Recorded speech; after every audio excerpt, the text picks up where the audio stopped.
അപ്പോൾ അപ്പാവ് സ്വാമിയുടെ സമാധി മണ്ഡപത്തിലെ സമാധി സ്ഥാനത്തിന്റെ പ്രത്യേകത അദ്ദേഹത്തിന് വെളുത്ത പുഷ്പങ്ങൾ സമർപ്പിക്കുക എന്നുള്ളത്. അത് ഞാൻ സാധാരണ ചെയ്യാറുള്ളതാ. നാട്ടിലുള്ളപ്പോൾ വെള്ളപ്പൂക്കൾ, വെളുത്ത പൂക്കൾ, മുല്ലപ്പൂക്കൾ കൊണ്ടുവന്ന് അത് പ്രധാന മുല്ലപ്പൂക്കൾ സമർപ്പിക്കുക എന്നുള്ളതാണ് പ്രധാനം. അത് നമ്മൾ ചെയ്യുന്നുണ്ട്.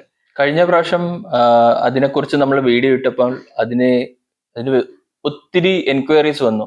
എപ്പോഴാ വരേണ്ടത്, എപ്പോഴൊക്കെ അതിന്റെ മുന്നിൽ വന്ന് പൂക്കൾ അർപ്പിക്കാം, അങ്ങനെയൊക്കെ. അപ്പോൾ ഈ വിഷുവിനും മാസശിവരാത്രിയും ഒരുമിച്ച് വരുന്ന ഒരു ദിവസത്തേക്ക് പ്രേക്ഷകർക്ക് വേണ്ടി ഏതെങ്കിലും അവര് സമയത്ത് വന്ന് അവർക്ക് അർച്ചന ചെയ്യണോ, അതെ വന്ന് പൂ സമർപ്പിക്കണോ? അതിനായിട്ട് സമർപ്പിക്കാം. അതേ ഉള്ളൂ. എന്ത് കാര്യം വന്നാലും ഏത് ദിവസം വേണമെങ്കിലും അവിടെ പ്രാധാന്യം തന്നെയാണ് പൊതുവായിട്ട്.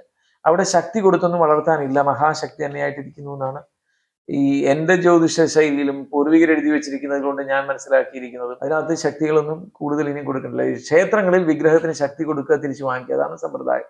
അപ്പൊ ഇടയ്ക്കിടയ്ക്ക് ശക്തിക്ക് ശോഷണം സംഭവിക്കാറുണ്ട്. അപ്പോഴാ അഷ്ടമംഗല പ്രശ്നം നടത്തിയിട്ട് അതിനുള്ള പരിഹാരങ്ങളൊക്കെ നടത്തും. പക്ഷെ ഇതിനവിടെ ആവശ്യമില്ല. അതിന് എപ്പോഴും അനന്തമായ ശക്തി കുടികൊള്ളുന്നു എന്നാണ്. അപ്പാവ് സ്വാമിയുടെ എന്ന് വെച്ചാൽ കിളക്കിയർ സിദ്ധരുടെ പുനർജന്മമായിരിക്കുന്ന അപ്പാവ് സ്വാമിയുടെ സമാധിയിലെ പ്രത്യേകത, ഇത്രയും വർഷമായില്ലേ അദ്ദേഹം 117 വയസ്സിൽ സമാധിയായത്. കാഴ്ചയിൽ 48-50 വയസ്സും ഉണ്ടായിരുന്നുള്ളൂ എന്നാണ് പറയുന്നത്. 727 വർഷവുമായി. പിന്നെ അതിന്റെ പ്രത്യേകത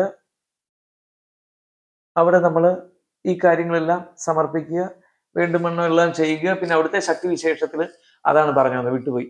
64 ഭൈരവരുടെ ശക്തിയോട് കൂടി ഇരിക്കുന്നു എന്നാണ്. എന്നെന്നും ശക്തിയാണ്, അനന്തമായ ശക്തി. ആവശ്യമുള്ളവർക്ക് അതൊന്ന് സ്വീകരിച്ചുള്ള പ്രതികൂലമായ, മറ്റുള്ളവർക്ക് ഹിംസാത്മകമായ, മറ്റുള്ളവരെ നശിപ്പിക്കുന്നതായ കാര്യങ്ങളോ ആധാർമികമായ യാതൊരുവിധ കാര്യങ്ങളോ ചിന്തിച്ചുകൊണ്ട് അവിടെ ഒന്ന് പ്രാർത്ഥിക്കാനോ വരാനോ പാടില്ല.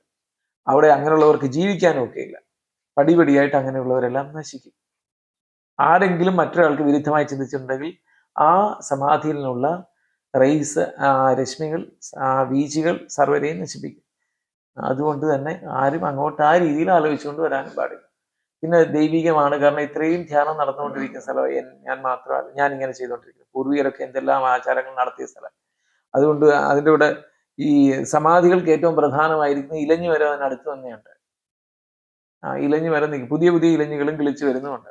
നൂറ്റാണ്ടുകൾ പഴക്കമുള്ള ഇലഞ്ഞിയുടെ ചുവട്ടിലാണ് എൻ്റെ വീട്ടില് മുമ്പ് ആയോധകനായിരുന്ന ഒരു സൈന്യാധിപൻ യുദ്ധത്തിന് പോയി മരിച്ചതിനെ ആവാഹിച്ചിരുത്തിയിരിക്കുന്നത് പോലും.